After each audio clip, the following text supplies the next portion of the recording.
Pilleriin, Ja. miks osaleda lõputöö seminari aines?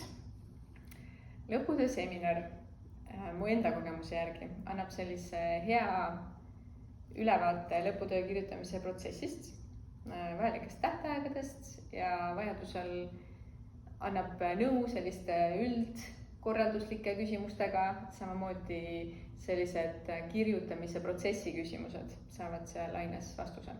Et ta toetab sellist lõputöö valmimist. Aga tähtajad on olemas ka akadeemilises kalendris, üldised reeglid on olemas mitmes dokumendis ja nõu annab ka juhendaja. Miks just lõputöö seminar? Lõputöö seminar võimaldab suhelda teiste üliõpilastega, kes on samas kohas kui teie.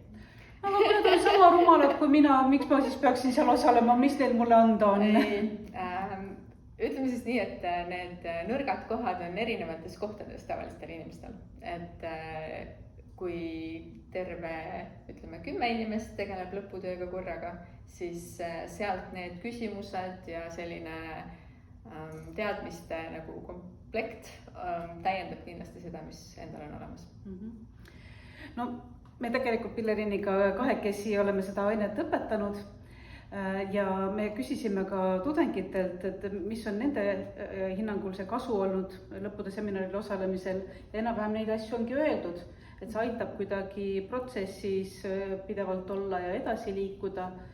Ja mis minu jaoks oli algselt kõige olulisem, kui ma hakkasin seda ainet õpetama tookord veel ilma sinuta, siis just see, et juhendaja saaks keskenduda just sisu osale.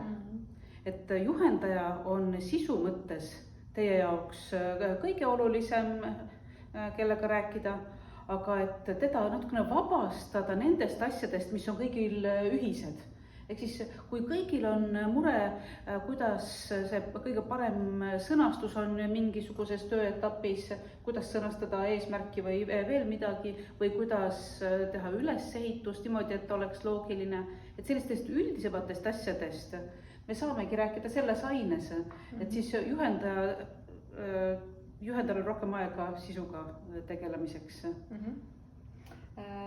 Ma enne mainisin ka seda, et see osalejate omavaheline suhtlus, mulle endale tundus, et see on üks olulisemaid asju selle aine jooksul ja tegelikult meile osalejad sama ütlesid ka, et mõnest sellisest nagu enda probleemist, kuidas mingit asja sõnastada või kuidas seda teha, saidki aru pärast teiste kuulamist, kellel olid võib-olla nagu teised teemad ja teised võib-olla mured natukene, aga mingisugune selgus oma peas ikkagi tekib teisi kuulates.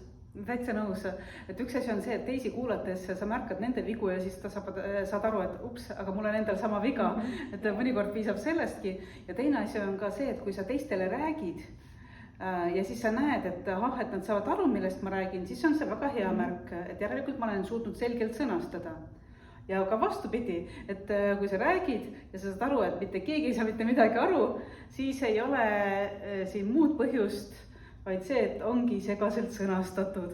Et palju parem on see, kui te saate niimoodi oma kolleegidelt sellist kas või pilgu moodi tagasisidet, et saate oma sõnastusi kohendada, et nad oleksid selgemad ja arusaadavamad. Et parem teha seda aine raames kui eelkaitsmisel, kui on niigi juba palju muid asju. Üldiselt need tööd saavad lõppkokkuvõttes paremad, mis on saanud rohkem töö käigus sellist läbi arutamist. Et just see, et kui ma enda jaoks midagi kirja panen, juba see, kui ma ise seda kõva häälega ette loen, kas või ise endale, muudab seda, et kas see kõlab imelikult või kas ma saan tegelikult aru, mis ma sellega öelda tahan. Ja veel enam see, kui kellelegi teisele püüda seda oma töö, kas või siis probleemi ja eesmärki selgeks teha.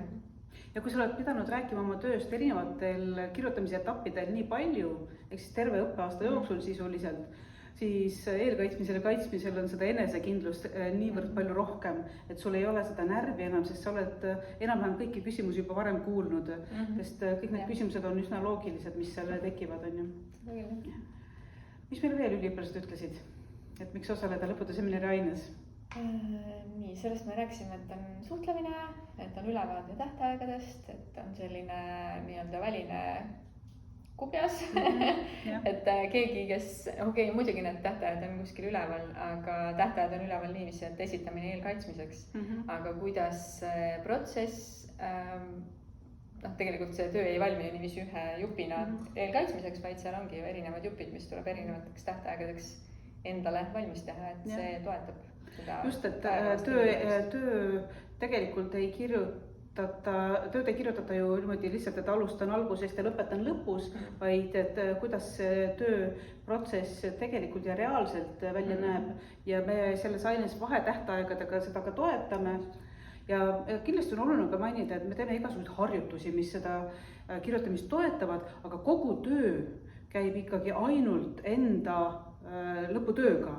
Et midagi ekstra ei ole vaja teha, et isegi need harjutused, mida me siin koos teeme, need kõik on ikkagi oma tööga seoses, et midagi täiendavalt ei ole vaja teha selles aines.